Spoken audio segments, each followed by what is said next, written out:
I was taught and made human by the strength and courage of these women, who had seemed to me receive the entire and naked blow of oppression upon their bodies as workers, childbearers, unpaid labor, lost and unnamed.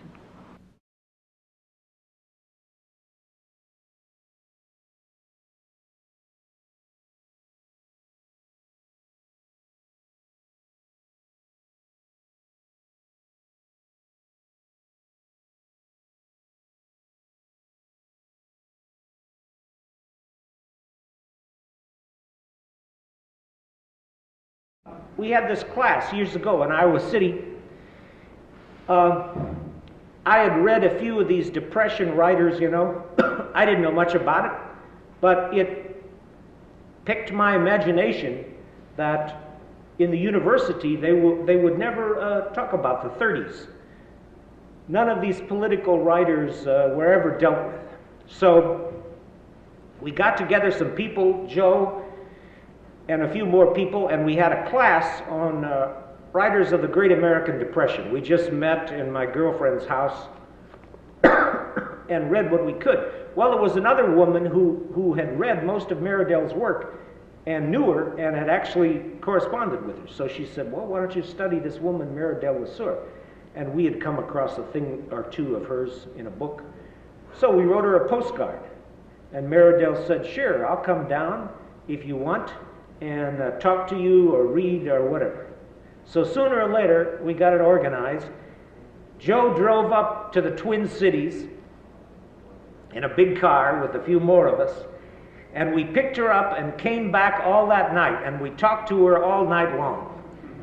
And she told us about all the writers that she had known.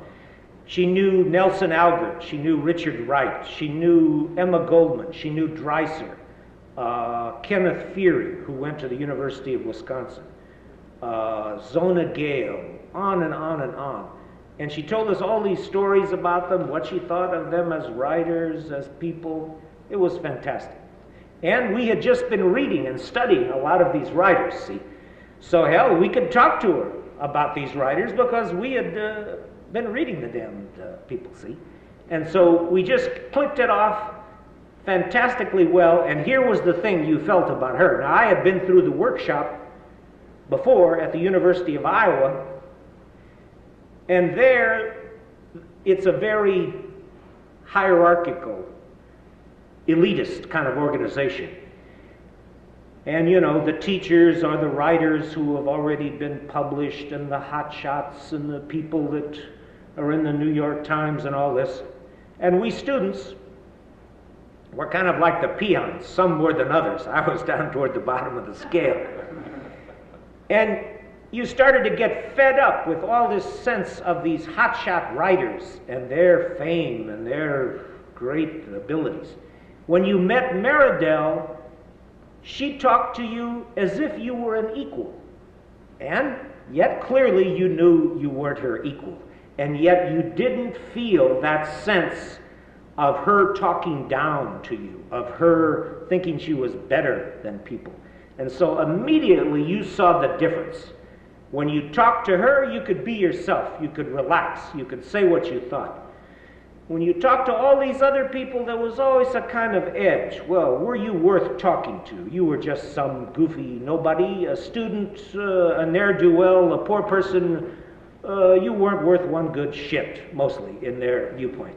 With her, it was different, and that's the thing that clicked you off right away into the fact that here was someone you could be close to, you could look up to, you could talk to, you could relate to. And then we read the rest of her work, and then of course it dawned on you that she was the best. And you understood, well, why is she the best?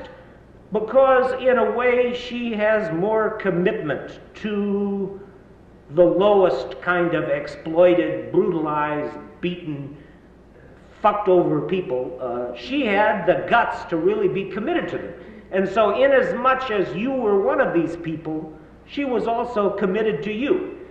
And you realized that all these other writers, well, they had their commitments of various kinds, they had their sympathies, but none of them scooped as low down in the barrel as Meridel. And of course, she scooped you up when she was scooping down in the bottom of the barrel. And so you thought, okay, this is my woman, my writer, my mentor.